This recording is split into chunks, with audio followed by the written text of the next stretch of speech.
Good evening, dear GATE aspirants. Myself Sunil Yadav. Welcome to देवत GATE easy.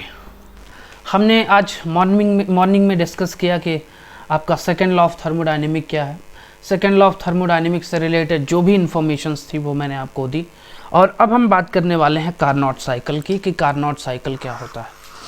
ऐसा प्रचलन है कि कार्नोट साइकिल जो होता है वो मोस्ट एफिशिएंट साइकिल होता है. अगर आप कुछ भी नहीं जानते इसके बारे में तो एक चीज़ ज़रूर जानते होंगे, तो वो ये कि कार्नोट साइकिल जो होता है वो मोस्ट एफिशिएंट साइकिल होता है. पूरे साइकिल में जितने भी ज़्यादा से ज़्यादा जितने रिवर्सिबल साइकिल्स आपके हैं, चाहे वो रेनकाइन साइकिल हो, चाहे ब्रेटन साइकिल हो, चाहे ऑटो साइकिल, चाहे डीजल साइकिल, चाहे रिवर्स ब्रेटन हो, चाहे आपका बेल कॉलीमॉन साइकिल हो, रिवर्स आपका ये रेनकाइन साइकिल हो. ठीक है, सारे साइकिल जितने भी हैं वो सारे साइकिल से अगर कंपैरिजन किया जाए तो ये Carnot cycle most efficient cycle है. ये बात आपको पता होगी.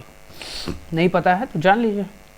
ठीक है, अब कार्नोट साइकिल और अदर साइकिल में डिफरेंस क्या है. सबसे पहले कार्नोट साइकिल क्या है और इसकी आवश्यकता क्यों पड़ी.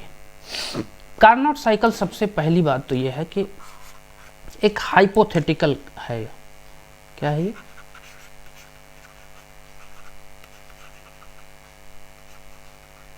Hypothetical cycle. हाइपोथेटिकल का मतलब होता है हम इमेजिन करते हैं. ऐसा थ्योरेटिकल बोल सकते हो इसको. Theoretical cycle. प्रैक्टिकल में ये कार्नोट साइकिल एग्जिस्ट ही नहीं करता. तो जब एग्जिस्ट नहीं करता तो हम बनाए क्यों इसको. क्या कारण रहा जो हमने कार्नोट साइकिल को बनाया. देखिए, लाइफ में हमेशा देखिए आपके पास आइडियल गैस एग्जिस्ट नहीं करती, लेकिन आइडियल गैस हम रखते हैं अपनी लाइफ में. क्यों? क्योंकि हम हमेशा एक आइडियल सिचुएशन लेते हैं और हम उस आइडियल सिचुएशन के पास जाने की कोशिश करते हैं ताकि हम भी उसके जैसा बन सकें. बात समझ में आ रही. जैसे आप पढ़ाई कर रहे हैं, आप बिजनेसमैन बनना चाहते हैं, आप क्रिकेटर बनना चाहते हैं, तो आप अपने लिए एक आइडियल चुनते हैं. मान लीजिए आप क्रिकेटर बनना चाहते हैं तो आप सचिन तेंदुलकर को आइडियल मानते हैं, तो सचिन तेंदुलकर जैसा आप खेलने की कोशिश करते हैं. काश कि वहां तक पहुंच सकते, क्योंकि वो भी प्रैक्टिकल एग्जाम्पल हैं, इसलिए बहुत बड़ी चीज़ नहीं है. लेकिन हम एक ऐसा साइकिल लेके चलते हैं, एक ऐसा हाइपोथेटिकल साइकिल जिस पे हमारा इंजन वर्क करे, जिस पे हमारा इंजन एक्चुअल में वर्क नहीं कर पाता, लेकिन हम उसके क्लोज जाने की कोशिश करते हैं कि देखिए हम कार्नोट से कितना क्लोज और आ सकते हैं. इसीलिए हमेशा लाइफ में हर चीज़ का कुछ ना कुछ एक आइडियल सिचुएशन होती है. उसी आइडियल सिचुएशन से हम अपने आप को कंपैरिजन करने की कोशिश करते हैं कि हम कितना उसकी तुलना में अभी कितना पीछे हैं और अपने अंदर कितना इंप्रूवमेंट ला सकते हैं. इसीलिए हमने कार्नोट साइकिल को जनरेट किया. ठीक है, तो कार्नोट साइकिल को जो अगर हम देखें तो सबसे पहली बात तो ये है कि चलिए देख लेते हैं पहले कार्नोट साइकिल को हम बनाते हैं कि कार्नोट साइकिल बनता कैसे. कार्नोट साइकिल अगर हम एक आपका ये TS डायग्राम लें, टेम्परेचर और एंट्रोपी डायग्राम. ये क्या है? एंट्रोपी. अनफॉर्चुनेटली अभी मैंने एंट्रोपी को डिस्कस नहीं किया है. अगले ही वीडियो में मैं एंट्रोपी को डिस्कस करने वाला हूं, तो ध्यान से समझिएगा. जो भी शब्द मैं लिखता हूं उसके बारे में डिटेल्ड जानकारी देता हूं, इसलिए एंट्रोपी की जानकारी के लिए प्लीज़ वेट कीजिएगा. कल मॉर्निंग में जो वीडियो मिलेगा आपको, उसमें एंट्रोपी की पूरी जानकारी आपको मिलेगी. ठीक है, और ये क्या है? एक प्रॉपर्टी डायग्राम है. टेम्परेचर ये हमने ले लिया, टेम्परेचर. और दूसरा हमारे पास क्या है? मान लीजिए हम प्रेशर और वॉल्यूम डायग्राम ले लेते हैं. प्रेशर और वॉल्यूम, ये भी एक प्रॉपर्टी डायग्राम. कार्नोट साइकिल बनता कैसे है? कार्नोट साइकिल को ऐसे रिप्रेजेंट कर सकते हैं कि ये आपका कार्नोट साइकिल हो गया. ठीक है, कार्नोट साइकिल को हमने कैसे रिप्रेजेंट कर दिया. ये अगर मैं कहता हूं कि इसका जो ये प्रोसेस है, ये 1 है, ये 2 है, ये 3 है, ये 4 है. ठीक है, और मैंने कह दिया कि ये आपका देखिए ये टेम्परेचर है ऊपर, तो इसका मतलब कि ये T1 is equal to T2 है टेम्परेचर, और यहाँ पे T3 is equal to T4 temperature. अब T1 is equal to T2 maximum temperature है, T मैक्सिमम, और मैं अगर T3 is equal to T4 करूँ तो ये मिनिमम टेम्परेचर है इस साइकिल का, इस पूरे साइकिल का, कार्नोट साइकिल का. यही आपकी कार्नोट साइकिल है. इसी साइकिल को अगर हम पीवी डायग्राम में रिप्रेजेंट करना चाहते हैं तो पीवी डायग्राम में ये जो साइकिल बनेगी, ये साइकिल आपकी कुछ ऐसी बनेगी। ये इसमें प्रोसेस ये 1 है, स्टेट 1, स्टेट 2, स्टेट 3 और स्टेट 4, ये प्रोसेस है। कार्नोट साइकिल की खास बात क्या है? इसकी खास बात यह है कि यहाँ पे 2 आपका आइसोथर्मल प्रोसेस होता है, 2 रिवर्सिबल एडियाबेटिक प्रोसेस होता है। कैसे? देखिए 1 to 2 जो प्रोसेस है ये आपका 1 to 2 एंड आप लिख सकते हैं इसको कि 1 to 2 एंड 3 to 4। देखिए ऐसे रिप्रेजेंट करेंगे हम क्लॉकवाइज। आप जानते हैं कि साइकिल को जब हम क्लॉकवाइज रिप्रेजेंट करते हैं तो इसका मतलब क्या होता है? अगर हम क्लॉकवाइज रिप्रेजेंट कर रहे हैं टीएस डायग्राम में तो हम उसको हीट दे रहे हैं, अगर एंटी क्लॉकवाइज है तो वहां से हीट मिल रही है। अगर वो पीवी डायग्राम है, पीवी डायग्राम में अगर हम क्लॉकवाइज साइकिल है हमारा, जैसे पीवी डायग्राम है ये क्लॉकवाइज, तो यहां से वर्क मिल रहा है। अगर आपका एंटी क्लॉकवाइज साइकिल होता तो यहां से आप वर्क कर रहे होते। इस चीज का ध्यान रखना, क्लॉकवाइज और एंटी क्लॉकवाइज का भी फर्क होता है। जैसे एडिशनल इंफॉर्मेशन मैं आपको दे देता हूं यहाँ पे साइड में। जैसे आपका साइकिल मान लीजिए ये पीवी डायग्राम है अगर, तो मान लीजिए ये आपका साइकिल है और साइकिल आपका क्लॉकवाइज है, तो इसका मतलब क्लॉकवाइज है तो आप क्या कर रहे हैं, आपको वर्क मिल रहा है, वर्क पॉजिटिव है, मिल रहा है। अगर यही साइकिल एंटी क्लॉकवाइज होता तो आपको क्या होता, वर्क नेगेटिव होता, वर्क करना पड़ता। ये पीवी डायग्राम की बात है। आपको पता है पीवी डायग्राम से हमें वर्क ही मिलता है। और अगर हम टीएस डायग्राम की बात करें, टीएस डायग्राम की ये साइकिल है अगर क्लॉकवाइज, तो यहाँ पे हीट आप इसको प्रोवाइड करा रहे हैं पॉजिटिव। और अगर एंटी क्लॉकवाइज है तो आपको हीट क्या है, यहाँ से नेगेटिव है, यहाँ से हीट निकल रही है। इस चीज़ का थोड़ा सा ध्यान रखना, ये भी एक अच्छा कॉन्सेप्ट बन सकता है। इसलिए ये कॉन्सेप्ट को अपने दिमाग में रखना, दोबारा मत भूलना इस चीज़ को। क्लॉकवाइज और एंटी क्लॉकवाइज का भी फर्क होता है, ठीक है। ये 5 स्टार नोट से कम नहीं है चीज़ें। डायरेक्ट क्वेश्चन इससे इंटरव्यू में पूछा जा सकता है आपसे। चलिए, चूंकि यहाँ पे वर्क मिलेगा ही कार्नोट साइकिल में, तो हम क्या करते हैं, क्लॉकवाइज ही सारी चीज़ों को रखते हैं। दूसरी चीज़ 1 to 2 एंड 3 to 4, चाहे वो पीवी डायग्राम को ले लीजिए चाहे वो टीएस डायग्राम को ले लीजिए, सेम ही है। यहाँ पे भी 1 to 2 और 3 to 4, ये दोनों प्रोसेस कौन से हैं, ये हैं आइसोथर्मल प्रोसेस।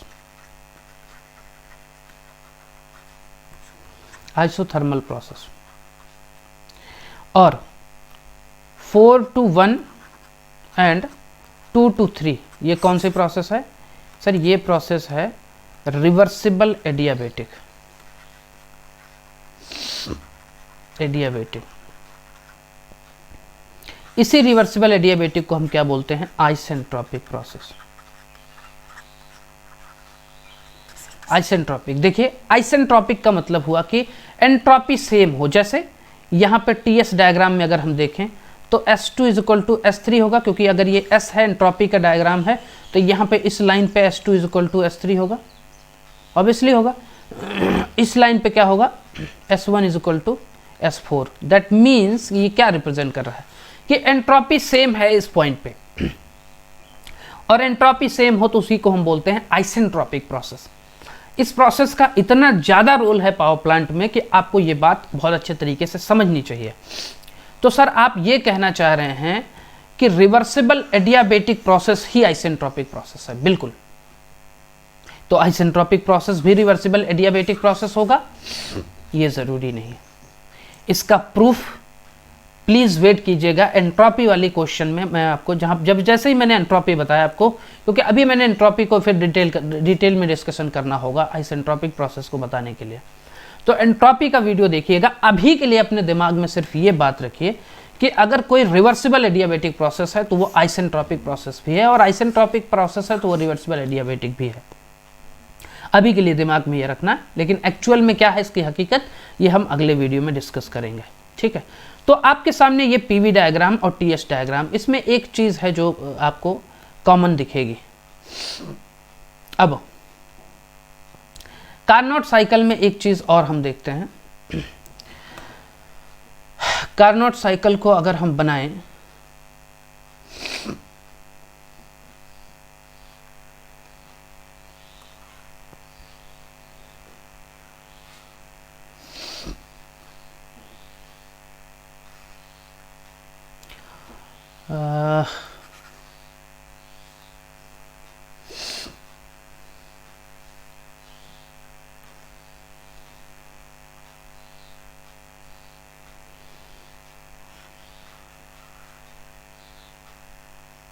ये अगर हम कहते हैं ये आपका प्रेशर है, ये सॉरी ये आपका क्या है, एंट्रोपी है। अगर हम ये कहते हैं कि ये आपका टेम्परेचर है और ये आपका एंट्रोपी है, ठीक है, तो टेम्परेचर और एंट्रोपी डायग्राम जो है कैसा बनेगा ऐसा बनेगा। इसके अंदर अगर हम बात करते हैं कि ये है आपका सॉरी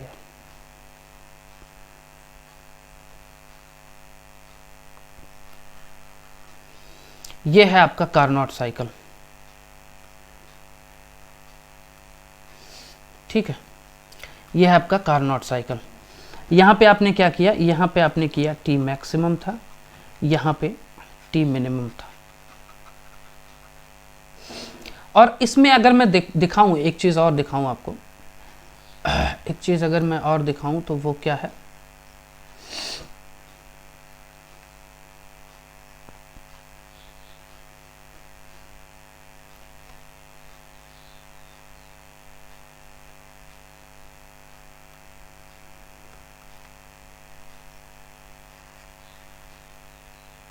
ये क्या चीज़ में बनाने की कोशिश कर रहा हूं।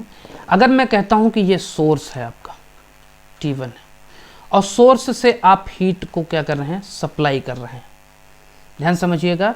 और ये आपका सिंक है और सिंक को आप हीट क्या कर रहे हैं, ट्रांसफ़र कर रहे हैं।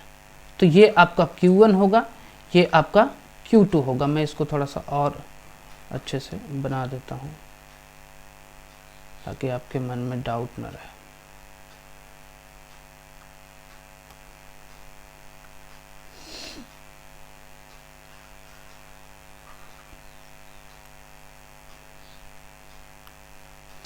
मान लीजिए कि ये आपका सिंक है, सिंक है और यहाँ पे आपको Q2 जो है ट्रांसफ़र कर रहे हैं, Q2। तो क्या होगा, सोर्स से आपका ये मान लीजिए कि हीट इंजन है, कार्नोट साइकिल एक हीट इंजन है। यहाँ पे जो भी साइकिल है क्लॉकवाइज, इसको हमने हीट इंजन के तौर पे ले लिया है। अब ये चीज़ क्या कहते हैं अब आप यार यहाँ पे सप्लाई कर रहे हो हीट को, जरा ध्यान समझना। अगर ये 1 प्रोसेस है, ये 2 स्टेट है, ये 3 स्टेट है, ये 4 स्टेट है, ये अगर मैं आपसे कहूँ कि टेम्परेचर यहाँ पे और यहाँ पे सेम है, तो यहाँ से यहाँ के बीच में हीट कैसे आ सकती है? कोई चीज़ टेम्परेचर सेम हो तो यहाँ से यहाँ तक कैसे हीट ट्रांसफ़र हो सकती है? ये आइसोथर्मल प्रोसेस बताता है। 1 to 2 क्या है, ये आइसोथर्मल प्रोसेस है। और आइसोथर्मल प्रोसेस जो होता है ये क्या है, रिवर्सिबल प्रोसेस होता है। Isothermal process is reversible process. लेकिन इन्होंने कहा कि जब सोर्स से, इन्होंने ये कहा कि जब सोर्स से आपकी हीट यहां तक पहुंची, तो आप ये मान लीजिए कि जितने टेम्परेचर से यहां हीट निकली थी उतने ही टेम्परेचर पे यहां हीट जाके मिल गई। मतलब कि यार एक तो प्रोसेस रिवर्सिबल है आइसोथर्मल, 1 to 2 आइसोथर्मल प्रोसेस है, लेकिन दूसरा ये कह रहे हैं कि ऐसा संभव है क्या, हीट का फॉर्मूला ही होता है, हीट का फॉर्मूला होता है mc del T, और del T का मतलब होता है जब तक टेम्परेचर डिफरेंस नहीं होगा हीट फ्लो ही नहीं कर सकती। इसीलिए कार्नोट साइकिल प्रैक्टिकली पॉसिबल ही नहीं है। लेकिन जो हमारे अपने स्कॉलर्स थे, इन्होंने कहा कि नहीं ठीक है, इसको हम मान लेते हैं, इमेजिन कर लेते हैं कि अगर जितने टेम्परेचर पे सोर्स है, सोर्स तो आपको पता ही होगा सोर्स और सिंक की डेफिनेशन क्या है, पिछले वीडियो में मैंने बता दी थी। जितने टेम्परेचर पे सोर्स है उतने ही टेम्परेचर पे हमने क्या किया, 1 to 2 को हीट सप्लाई कर दी। वैसे प्रैक्टिकली संभव नहीं है, लेकिन कार्नोट ने कहा करिए आप, कोई दिक्कत नहीं है। उसके बाद 2 to 3 आपके पास रिवर्सिबल एडियाबेटिक मतलब आइसेंट्रोपिक प्रोसेस हुआ, और उसके बाद क्या हुआ 3 to 4 फिर से वही कहानी हुई। इन्होंने कहा फिर से आप क्या काम कीजिए कि जो आप हीट यहाँ रिजेक्ट कर रहे हैं जिस टेम्परेचर पे, उसी सेम टेम्परेचर पे ले जाके, देखिए यहाँ का टेम्परेचर थोड़ा सा आप कहेंगे कि यार ये टेम्परेचर तो थोड़ा ज़्यादा है, यहाँ से ज़्यादा है ना ये वाला टेम्परेचर, लेकिन ये इसके फिगर पे मत जाइए, मैं बता रहा हूँ आपको ना, क्योंकि मैं थोड़ा सा बड़ा बनाना मेरी मजबूरी है तो मैं आपको बता रहा हूँ कि इसका टेम्परेचर जो है सेम टेम्परेचर पे ये क्या है, सेम हीट को ट्रांसफर, जितनी हीट यहाँ से यहाँ के बीच में लॉस नहीं हो रहा है, बस इतना समझ लो। यहाँ से लेकर के यहाँ के बीच में हीट लॉस बिल्कुल नहीं हो रहा है, जितने टेम्परेचर से हीट यहाँ निकली उसी टेम्परेचर से हीट यहाँ मिल गई। तो इसके बारे में मत सोचना कि ये अपर टेम्परेचर है, ये इससे कम टेम्परेचर है, ये मैंने आपको समझाने के लिए बताया, ठीक है, इससे कंफ्यूज मत होना। सेम वही चीज़ मैं यहाँ पे भी बताऊंगा कि यहाँ से जितने टेम्परेचर पे हीट रिजेक्ट हुई, इन्होंने कहा उतने ही टेम्परेचर पे ले जाके सिंक को दे दो हीट। दैट मीन्स कि उसके बाद क्या हुआ, उतने ही टेम्परेचर पे सिंक को हीट मिल गई, और उसके बाद एक और प्रोसेस हुआ 4 to 1, और 4 to 1 क्या हुआ, रिवर्सिबल एडियाबेटिक फिर से हो गया। तो दैट मीन्स कि आपके पास पहली बात तो जो ये प्रोसेसेस थी 1 to 2, 2 to 3, 3 to 4 और 4 to 1, ये क्या है, सारी प्रोसेसेस क्या है, पहली तो आइसोथर्मल, दूसरी रिवर्सिबल एडियाबेटिक, बताया था रिवर्सिबल एडियाबेटिक के बारे में, और इसी को हम बोलते हैं आइसेंट्रोपिक प्रोसेस। उसके बाद फिर से आइसोथर्मल प्रोसेस 3 to 4, 3 to 4 फिर से आइसोथर्मल, और उसके बाद 4 to 1 फिर से आइसेंट्रोपिक प्रोसेस या रिवर्सिबल एडियाबेटिक प्रोसेस। ये क्या है, ये हैं sir reversible processes. Reversible processes को मैंने बताया था अच्छे तरीके से कि यहाँ पे रिवर्सिबल प्रोसेसेस जहाँ पे भी होती हैं वहाँ पे आपका लॉस नहीं होता कोई चीज़, ठीक है, वो एक तरह से आइडियल सिचुएशंस होती है, वैसे ही एक आइडियल सिचुएशन है। उसके बाद कार्नोट ने एक और नया इसमें जुगाड़ जोड़ दिया कि एक और आइडियल सिचुएशन, यहाँ से लेके यहाँ तक भी हीट लॉस नहीं हो रही है, मतलब जब हीट सप्लाई हुई और जब हीट रिजेक्ट हुई तो यहाँ पे भी आपका हीट लॉस नहीं हुआ। तो इसका क्या मतलब है, इसका मतलब ये है कि अब ये साइकिल एक्सटर्नली, जैसे रिवर्सिबल प्रोसेसेस हैं तो रिवर्सिबल प्रोसेसेस ये रिप्रेजेंट करते हैं कि ये साइकिल जो है इंटरनली रिवर्सिबल है, इंटरनली रिवर्सिबल साइकिल, ठीक है। लेकिन अब यहाँ दोनों जगह पे जो लॉस नहीं हुआ, देखिए ध्यान से, यहाँ और यहाँ के बीच में जो एक ही टेम्परेचर पे हीट सप्लाई हुई, यहाँ और यहाँ के बीच में जो एक ही टेम्परेचर पे हीट लॉस हुआ, इन सब ने इस चीज़ को रिप्रेजेंट किया कि ये साइकिल जो है एक्सटर्नली भी रिवर्सिबल है। मतलब एक्सटर्नली रिवर्सिबल इसलिए है कि एक्सटर्नली भी यहाँ पे हीट लॉस नहीं हो रहा है, ना तो इंटरनली लॉस हो रहा है ना तो एक्सटर्नली लॉस हो रहा है। तो इससे एक चीज़ निकल के आई कि जो हमारा कार्नोट साइकिल है, ये एक यूनिक साइकिल है। किस लिए यूनिक साइकिल है, क्योंकि ये सर इंटरनली और एक्सटर्नली दोनों रिवर्सिबल है, इंटरनली रिवर्सिबल और एक्सटर्नली रिवर्सिबल है। ये मतलब एक्सटर्नली भी है और इंटरनली रिवर्सल दोनों है। क्यों एक्सटर्नली है, क्यों इंटरनली है, ये चीज़ें मैंने आपको समझा दी, ठीक है। दूसरी चीज़, कुछ और प्रोसेसेस हैं जो, कुछ और साइकिल्स हैं जो सिर्फ इंटरनली रिवर्सिबल है। जैसे ये भी समझ लीजिए कौन से प्रोसेसेस हैं। जैसे इंटरनली रिवर्सिबल प्रोसेस कौन कौन से, only internally reversible. Internally reversible में जैसे आपका आईसी इंजन के बारे में अगर हम बात करें तो आईसी इंजन के अंतर्गत दो प्रोसेस हैं। एक तो आपका डीजल साइकिल है, डीजल साइकिल, एक आपका ऑटो साइकिल है, एक और भी है वो है डुअल साइकिल।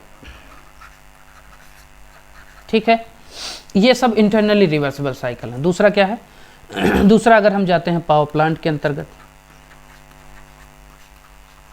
पावर प्लांट के अंतर्गत आपके पास क्या है, पावर प्लांट में एक साइकिल है आपका रैनकाइन साइकिल, रैनकाइन साइकिल, और दूसरा साइकिल क्या है, ब्रेटन साइकिल।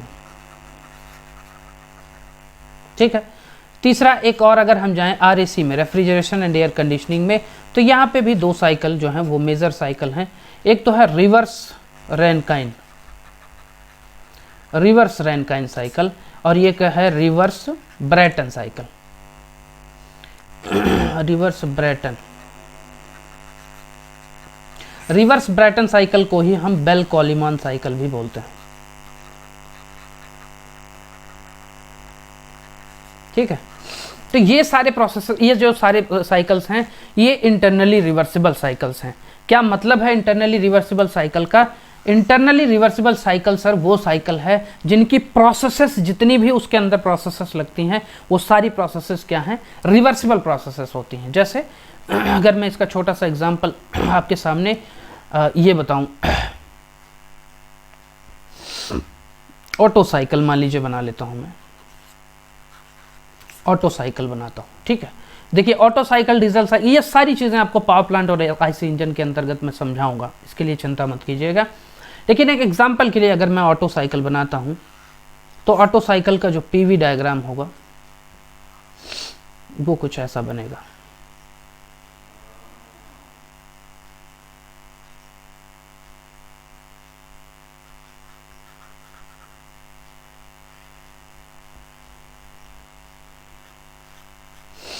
मतलब ये 1 है,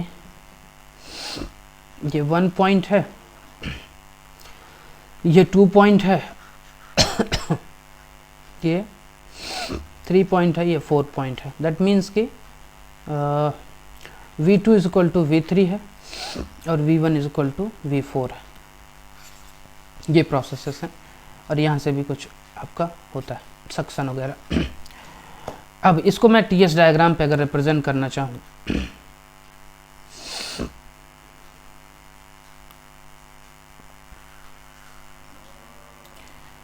अगर मैं इसको TS डायग्राम पे रिप्रेजेंट करता हूँ, ये मान लीजिए TS डायग्राम है, तो ये 1 to 2 जो है, ये 1 to 2 जो है ये रिवर्सिबल एडियाबेटिक होता है। रिवर्सिबल एडियाबेटिक, एडियाबेटिक को जब भी हम TS डायग्राम पे दिखाते हैं तो ये कहीं ना कहीं आपको ऐसे दिखेगा 1 to 2, उसके बाद फिर एक कांस्टेंट वॉल्यूम प्रोसेस, उसके बाद फिर ये प्रोसेस होता है आपका 3 4। ठीक है, ये क्लॉकवाइज, ये क्या है, ऑटो साइकिल। बताना क्यों चाह रहे हैं? बताना इसलिए चाह रहे हैं बेटा कि इसके अंतर्गत इंटरनली रिवर्सिबल की हमने चर्चा की। इंटरनली रिवर्सिबल, इंटरनली रिवर्सिबल क्यों है सर? इंटरनली रिवर्सिबल इसलिए है कि सर 1 to 2 जो प्रोसेस है ये वो रिवर्सिबल एडियाबेटिक है, एडियाबेटिक। 2 to 3 कौन सी प्रोसेस है? 2 to 3 कांस्टेंट वॉल्यूम प्रोसेस है। कांस्टेंट वॉल्यूम प्रोसेस कौन सी प्रोसेस होती है? आइसोकोरिक प्रोसेस होती है sir. 3 to 1 sorry 3 to 4, 3 to 4 ये वाली प्रोसेस। 3 to 4 कौन सी है? फिर से वही रिवर्सिबल एडियाबेटिक, एडियाबेटिक। और 4 to 1 ये वाली प्रोसेस, यहाँ पे 4 to 1 ये वाली प्रोसेस, ये फिर से आपकी क्या हो जाएगी? आइसोकोरिक हो जाएगी। और ये सारी रिवर्सिबल एडियाबेटिक, आइसोकोरिक, आइसोमेरिक, ये सारी प्रोसेसेस मैंने डिस्कस किए हुए हैं। ये सारे प्रोसेसेस क्या हैं? ये रिवर्सिबल प्रोसेसेस हैं। रिवर्सिबल प्रोसेसेस से बना हुआ साइकिल इंटरनली रिवर्सिबल साइकिल होगा, इस बात को ध्यान रखना। अब साथ ही साथ मैं एक चीज़ को और भी बता देता हूँ यहाँ से आपको एक चीज़ और क्लियर हो गई होगी। क्या क्या क्लियर हो गई है सर? सर ये देखिए आपका टीएस डायग्राम है ऑटो साइकिल का, ऑटो साइकिल का टीएस डायग्राम है। और अगर मैं इसको थोड़ा सा और अच्छे से बनाऊं तो ज़रा देखिए, अब ये ऑटो साइकिल का टीएस डायग्राम है, लेकिन ऑटो साइकिल के टीएस डायग्राम में अगर मैं क्या करता हूँ, मैं कहता हूँ कि यार इसको क्या करो कि 1 to 2 जो प्रोसेस है वो तो ठीक है, लेकिन 2 to 3 में जो टेम्परेचर है इसको क्या करो, एक नॉर्मल टेम्परेचर ले लो, एक वो ले लो, मतलब 2 to 3 के बीच में एक एवरेज टेम्परेचर ले लो और 1 to 4 के बीच में एक एवरेज टेम्परेचर ले लो, और इस एवरेज टेम्परेचर से यहाँ तक एक साइकिल बनाओ जो लगभग कार्नोट जैसा दिखे। तो हमने क्यों कार्नोट बनाने की कोशिश की? क्योंकि हमने कहा कि भाई ये ऑटो साइकिल जो है, एक्चुअल साइकिल जो है, इस एक्चुअल साइकिल को कार्नोट साइकिल से कुछ कंपैरिजन कर दो और कंपैरिजन करके देखो कि आपका एक्चुअल साइकिल अभी कार्नोट जो कि मोस्ट इफिशिएंट साइकिल है, मोस्ट इफिशिएंट साइकिल है, इस मोस्ट इफिशिएंट साइकिल से कितनी दूर है ये आपका एक्चुअल साइकिल कार्नोट साइकिल से। तो आपको ये पता चल जाएगा कि अभी हम अपनी साइकिल में और कुछ इंप्रूवमेंट कर सकते हैं जो लगभग हम कार्नोट के बराबर जा सकते हैं। इसीलिए कार्नोट साइकिल का हम डिस्कशन करते हैं। बात समझ में आ गई होगी आई थिंक आपको, ठीक है। इसीलिए कार्नोट सारे साइकिल, वो चाहे auto cycle, Rankine cycle, diesel cycle, Brayton cycle, सारे साइकिल्स का कंपैरिजन हम क्या करते हैं, कार्नोट के साथ करते हैं। और कार्नोट के साथ करते हैं तो हमें पता चल जाता है कि हम कितना और इफ़िशियंट हो सकते हैं या और इफ़िशियंट होने की पॉसिबिलिटीज़ हैं कि नहीं। इसीलिए इस हाइपोथेटिकल या थ्योरेटिकल साइकिल का हम डिस्कशन करते हैं। अब फिर से देखते हैं,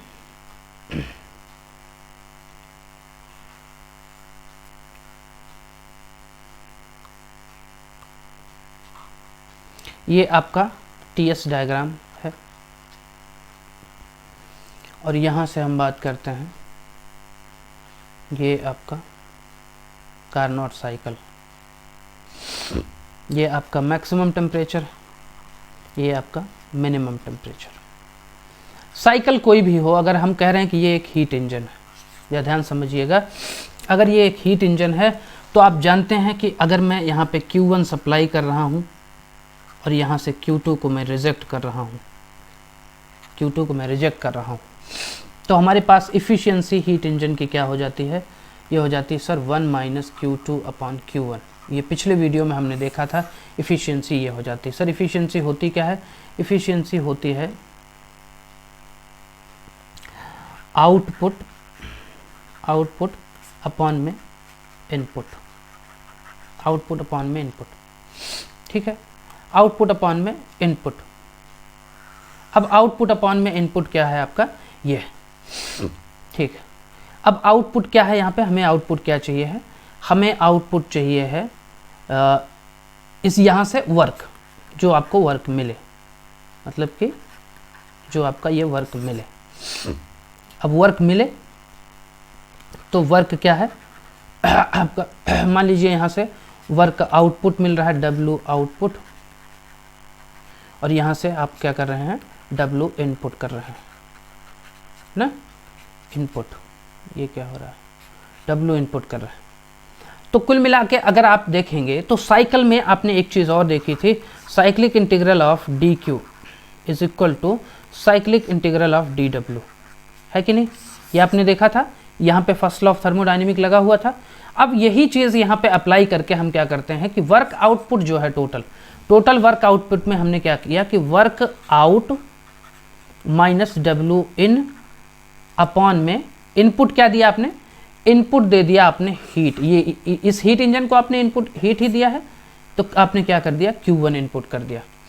अब W output minus W input is nothing but it is ये, अब क्या है आपका, अगर मैं इसको बताऊं तो ये चीज़ है, इसका मतलब कि ये क्या है, Q1 - Q2 अपॉन में Q1, और यहीं से आता है 1 - Q2 अपॉन में Q1। तो आई थिंक ये चीज़ें मैं पहले डिस्कस कर चुका हूं, लेकिन फिर भी मैं आपको बता देता हूं, थोड़ा सा ओवरव्यू क्लियर है। अब यहाँ पे एक चीज़ और दिखती है हमें।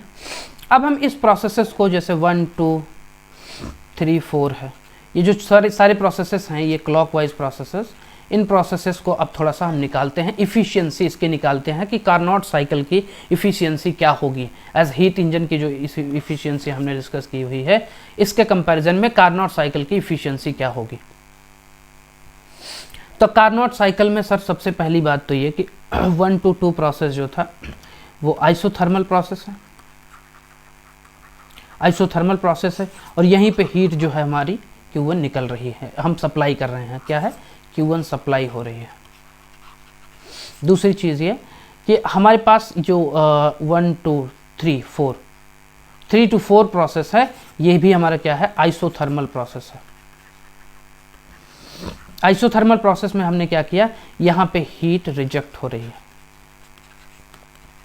और आप जानते हो आइसोथर्मल प्रोसेस में हीट सप्लाई और हीट रिजेक्ट जो है वो सारी चीज़ें क्या हैं, ये क्या है, इस केस में क्या है, यहाँ पे होता है सर MrT1, क्योंकि आपका एक चीज़ और देखिए यहाँ पे ये T मैक्सिमम है, 1 to 2 टेम्परेचर सेम है और 3 to 4 टेम्परेचर सेम है, तो T1 is equal to T2 बोल सकते हो और T4 is equal to T3 बोल सकते हो, है कि नहीं, ये चीज़ ध्यान रखना।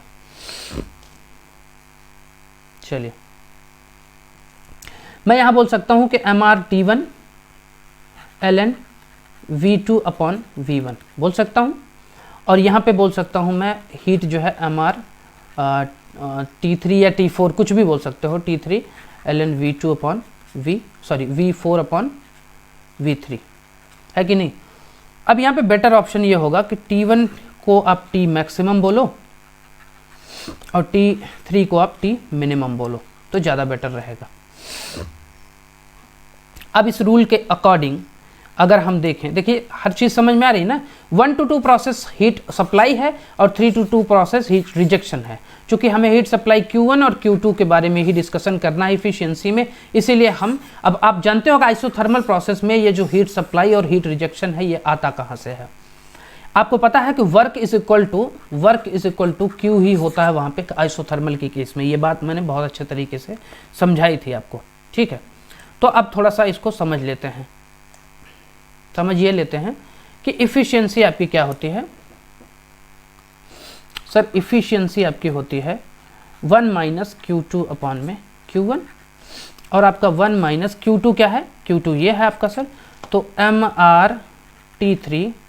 T minimum ln V4 upon V3 upon में क्या करेंगे, दूसरा क्या है Q1 क्या है T maximum ln V4 upon में V3 करेंगे, ठीक है। तो यहाँ से एक चीज़ कैंसिल आउट हो सकती है, वो है MR से MR कैंसिल आउट हो सकता है, बाकी की चीज़ें अभी ऐसे रिमेनिंग रहने दो, आगे बढ़ते हैं हम आगे। यहाँ आने से पहले अब दो चीज़ें और ध्यान देते हैं। हमने अभी तक प्रोसेस क्या किया, हीट सप्लाई 1 to 2 किया और हीट रिजेक्शन 3 to 4 किया, लेकिन अब हम 2 3 और 1 4 के बारे में भी डिस्कशन करते हैं। तो अगर हम प्रोसेस 2 3 और 1 4 को डिस्कस करते हैं, 2 3 एंड 1 4 अगर हम डिस्कस करते हैं तो हमारे सामने क्या आएगा 2 3 और 1 4 में कि भाई ये दोनों प्रोसेसेस क्या हैं, आइसेंट्रोपिक प्रोसेस हैं, आइसेंट्रोपिक प्रोसेस हैं। और आइसेंट्रोपिक प्रोसेस में एक चीज़ है कि आपका ये क्या है, रिवर्सिबल एडियाबैटिक प्रोसेस होता है।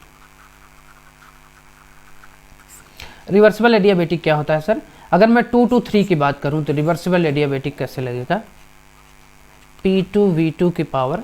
अच्छा, इसको लिखने से पहले मैं आपको बता दूं कि रिवर्सिबल एडियाबैटिक के बारे में मैंने कुछ चीज़ें बताई थी। मैंने बताया था कि PV की power gamma equal to constant, ये रिवर्सिबल एडियाबैटिक को रिप्रेजेंट करता है। TP की पावर TV, ध्यान देना मैंने तीन फार्मूले आपके बताए थे। जब भी मैंने बोला कि रिवर्सिबल एडियाबैटिक जब भी बोला जाए 3 फार्मूले आपको याद होना चाहिए। PV की power gamma equal to constant, TV की power gamma -1 is equal to constant, और T की पावर गामा अपॉन P की power gamma -1 is equal to constant. ये 3 चीज़ों का ध्यान रखना, जो चीज़ें आपके पास होंगी उसी चीज़ों का इस्तेमाल कर लेना। क्लियर है, ठीक है। अब यहाँ पे आपको 2 ही चीज़ें दिख रही हैं। यहाँ पे आपको क्या दिख रहा है, अगर आप इस फॉर्मूले को देखना चाहें इफ़िशियंसी को, तो आपके पास क्या दिख रहा है, इफ़िशियंसी के फॉर्मूले को अगर हम देखना चाहें तो एक तो वॉल्यूम है की चर्चा हो रही है, दूसरा टेम्परेचर की चर्चा हो रही है। तो क्यों ना हम वॉल्यूम और टेम्परेचर वाले फॉर्मूले को ले लेते हैं रिवर्सिबल एडियाबेटिक में। तो यहाँ पे वॉल्यूम और टेम्परेचर का फॉर्मूला कौन सा है, यहाँ पे वॉल्यूम और टेम्परेचर का फॉर्मूला ये है, ठीक है। इस फॉर्मूले से हम आगे बढ़ते हैं।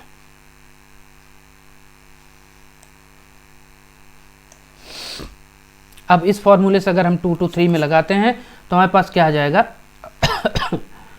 T2 V2 की power gamma -1 is equal to T3 V3 की पावर गामा -1, और T2 is nothing but T maximum और V3 is nothing but T3 is nothing but T minimum. तो यहाँ से एक चीज़ और निकल के आ सकती है कि मान लीजिए T maximum upon T minimum कर देते हैं, T maximum upon T minimum, T maximum upon T minimum करते हैं तो हमारे पास क्या आ जाता है, V3 अपॉन V2 की पावर गामा -1।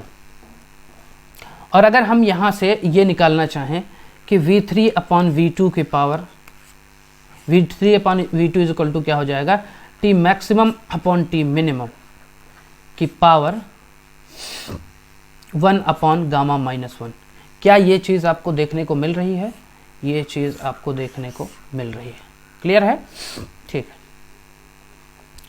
अब हमारा 2 to 3, अब 4 to 1 में भी एक चीज़ आएगी, 1 to 4 या 4 to 1 में 2 to 3 हमने डिस्कस कर लिया, 1 to 4 हमें डिस्कस करना है। 1 to 4 हम क्या करते हैं, 1 to 4 में फिर से वापस से वही फार्मूला लगाते हैं, 1 to 4 में या 4 to 1 जो भी बोलते हो। तो आपके पास क्या हो जाएगा,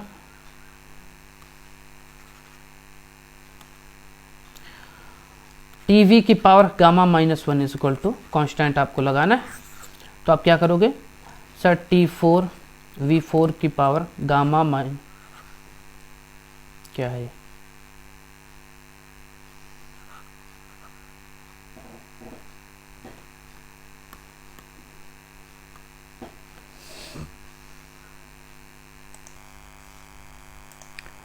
ठीक है। तो यहाँ पे हमारे पास 1 to 4 में जब हम लगाते हैं तो हमारे पास क्या हो जाता है, T4 V4 की power gamma -1 is equal to T1 V1 की पावर गामा -1, और T4 is nothing but T minimum and T1 is nothing but T maximum. तो अगर हम वहाँ पे हमने क्या किया था, इसके पहले हमने क्या किया था, T maximum upon T minimum का रेशियो लिया था, ठीक है, T maximum upon T minimum. तो यहाँ पे भी वही करते हैं कि T maximum upon T minimum, T maximum upon T minimum is equal to हो जाएगा V4 अपॉन V1 की पावर गामा -1 होगा, और इधर लेके जाएंगे तो 1 अपॉन गामा -1 हो जाएगा। तो आप देखिए कि यहाँ पे भी एक आपके पास क्या मिल गया, आपके पास ये मिल गया फॉर्मूला। अगर मैं कहूँ इक्वेशन नंबर 2 है ये, और इक्वेशन नंबर ये 1 है, तो आपके पास T max upon T minimum की पावर 1 अपॉन गामा -1 मिला। यहाँ पे भी T max upon T minimum की पावर 1 अपॉन गामा -1 मिला। दोनों पक्ष बराबर हैं, तो मैं ये कह सकता हूँ क्या कि V3 upon V2 is equal to nothing but V4 upon V1। ये मैं बोल सकता हूँ, V4 अपॉन V1 बोल सकता हूँ। ये कहाँ से आया, ये आया सर फ्रॉम इक्वेशन 1 and 2। दोनों इक्वेशन से हमें मिल गया कि sir V3 upon V2 is equal to V4 upon V1। अब हमारी जो इफिशियंसी थी क्या थी, वो हमारी इफिशियंसी को हम चेक कर लेते हैं। हमें मिला क्या है, V3 अपॉन V2 हमें मिला है V3 upon V2 is equal to V4 upon V1, I think, हाँ ठीक है, V4 अपॉन V1 मिला है, ये हमको गेट हुआ है, ठीक है। अब हमें क्या करना है, V4 अपॉन V3 और सॉरी यहाँ पे कुछ मिस्टेक हुई है, ये इफिशियंसी में हमने कुछ गड़बड़ी की है। Q1 जो है हमारा ये Q2 है, V4 एक्चुअली क्या था, ये था 1 2 3 4, तो Q1 यहाँ पे था और Q2 यहाँ पे था। तो ये Q2 में V4/V3 तो ठीक था, लेकिन ये आपका V2/V1 होगा। भाई ये थोड़ा सा मिस्टेक हो गई थी यहाँ पे, ध्यान कहीं और रहा होगा, कोई दिक्कत नहीं, ठीक है, नहीं तो ये पहले से ही नहीं कैंसिल आउट हो जाता। तो अब आपके सामने क्या आ गया कि V4/V3, अब इसको V4/V3 कैसे करेंगे, V3 को उधर ले जाओ, V1 को उधर लेके चले आओ, तो V4/V3 हो गया इज इक्वल टू V1/V2 हो गया, V1/V2। अब ध्यान से समझना, V4/V3 जहाँ पे है वहाँ पे V1/V2 आप लिख सकते हो, लेकिन एक चीज़ और यहाँ पे ध्यान देना है, यहाँ पे आपको मैग्नीट्यूड ध्यान देना है। कैसे मैग्नीट्यूड? ये ध्यान देना है कि जब देखो Q2 जो है, Q2 है क्या, Q2 हीट रिजेक्टेड है, Q2 हीट रिजेक्टेड है। अब Q2 हीट रिजेक्टेड है तो रिजेक्टेड का मतलब हुआ कि ये नेगेटिव Q2 है, और Q1 जो है हीट सप्लाइड है, तो इसलिए ये पॉजिटिव Q सप्लाई है। तो यहाँ पे हम सिर्फ मैग्नीट्यूड रखते हैं, ठीक है, इस इफिशियंसी को लाने के लिए हम सिर्फ यहाँ पे मैग्नीट्यूड रखते हैं। और जब हम मैग्नीट्यूड रखेंगे तो ध्यान से समझना, ये चीज़ें यहाँ पे माइनस से मल्टीप्लाई करना होगा, क्योंकि ये चीज़ें हीट रिजेक्टेड हैं। बात समझ में आई? और हीट रिजेक्टेड जो चीज़ें होती हैं वो नेगेटिव में होती हैं।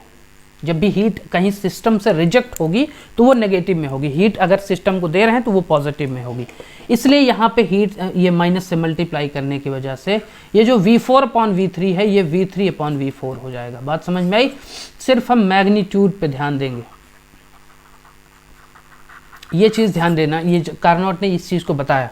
अब जब हम सिर्फ मैग्नीट्यूड पे ध्यान देंगे तो हमारे पास V3 ये आ जाएगा आपके पास क्या, क्या हो जाएगा, V3/V4 ना, V3/V4 इज इक्वल टू क्या हो जाएगा, V2/V1। समझ में आई बात? तो यहाँ पे V3/V4, अब ये V4 नहीं रह गया, V3/V4 हो गया, ये हो गया, और यहाँ पे V2/V1 हो गया। तो ये दोनों एक दूसरे के बराबर हो गए, तो ये दोनों एक दूसरे से हो जाएंगे कैंसिल आउट।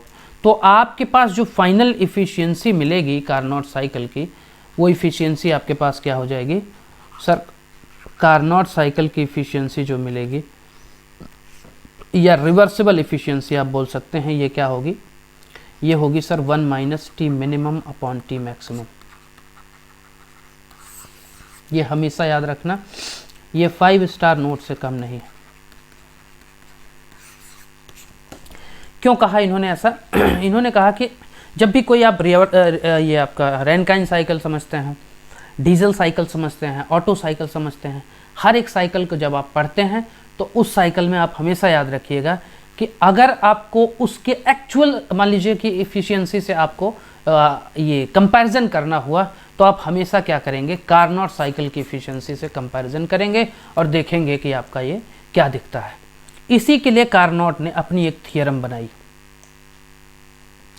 कार्नोट ने क्या कहा देखते हैं। एक इन्होंने कहा कि ये भाई कार्नोट थियरम है।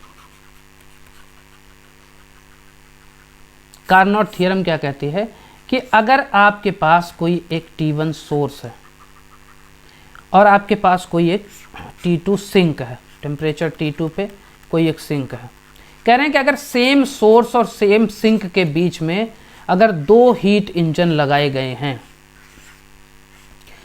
मान लीजिए एक हीट इंजन 1 है, एक हीट इंजन 2 है, कह रहे हैं कि कार्नोट थ्योरम क्या कहती है कि अगर 2 सोर्स के बीच, मतलब कि एक ही सोर्स और एक ही सिंक के बीच में 2 हीट इंजन लगाए गए हैं और उसमें से एक हीट इंजन जो है वो एक्चुअल है और दूसरा हीट इंजन जो है वो कार्नोट है, अगर तो हमेशा याद रखना जो कार्नोट की इफ़िशियंसी होगी, कार्नोट की इफ़िशियंसी होगी वो हमेशा ग्रेटर देन होगी एक्चुअल इंजन के बराबर। मतलब कि अगर एक ही सोर्स और एक ही सिंक के बीच में 2 इंजन काम कर रहे हैं, एक एक्चुअल इंजन है और दूसरा आपका कार्नोट इंजन है, तो हमेशा याद रखना कि कार्नोट इंजन की जो इफ़िशियंसी होगी वो हमेशा ग्रेटर देन होगी एक्चुअल इंजन की इफ़िशियंसी की। इस बात को हमेशा याद रखना। दूसरी चीज़, कार्नोट ने एक अपनी इंटरप्रिटेशन भी दिया, कार्नोट इंटरप्रिटेशन।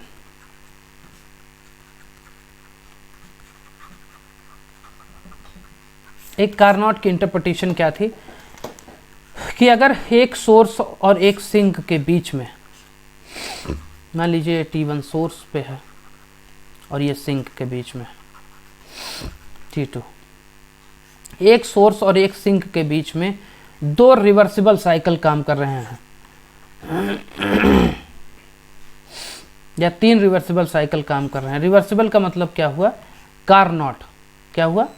ये सारा क्या हुआ? रिवर्सिबल का मतलब हुआ कार्नोट साइकिल। ठीक, कार्नोट साइकिल, कार्नोट साइकिल। तो ये कहते हैं कि तीनों की जो, अगर देखिए पहला इन्होंने थियरम क्या बनाई? थियरम ये बनाई कि अगर एक ही सोर्स और एक ही सिंक के टेम्परेचर के बीच में अगर कोई 2 इंजन या कई इंजन काम कर रहे हैं तो उसमें जो ये आपका कार्नोट इंजन होगा, जो रिवर्सिबल इंजन होगा, उसकी इफिशियंसी हमेशा क्या होगी? एक्चुअल इंजन की इफिशियंसी से ज़्यादा होगी।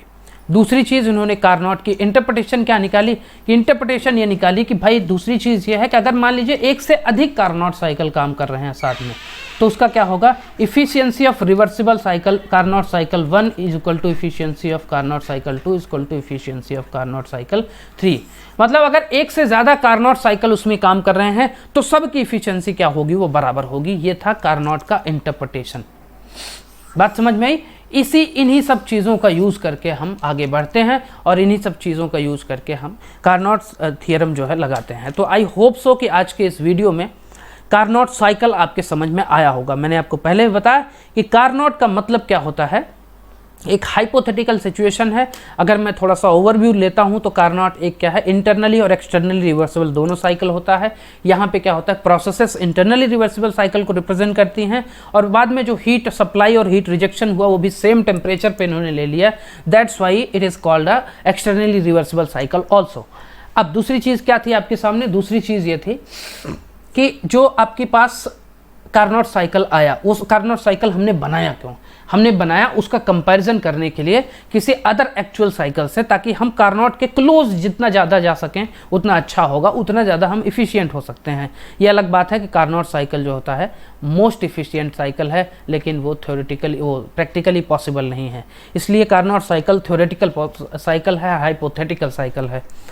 कार्नोट साइकिल की जो इफ़िशियंसी होती है वो मैक्सिमम इफ़िशियंसी होती है सारे साइकिल से, और ये 99.9999 हो सकती है, लेकिन ये 1 नहीं हो सकती, इक्वल टू नॉट 1।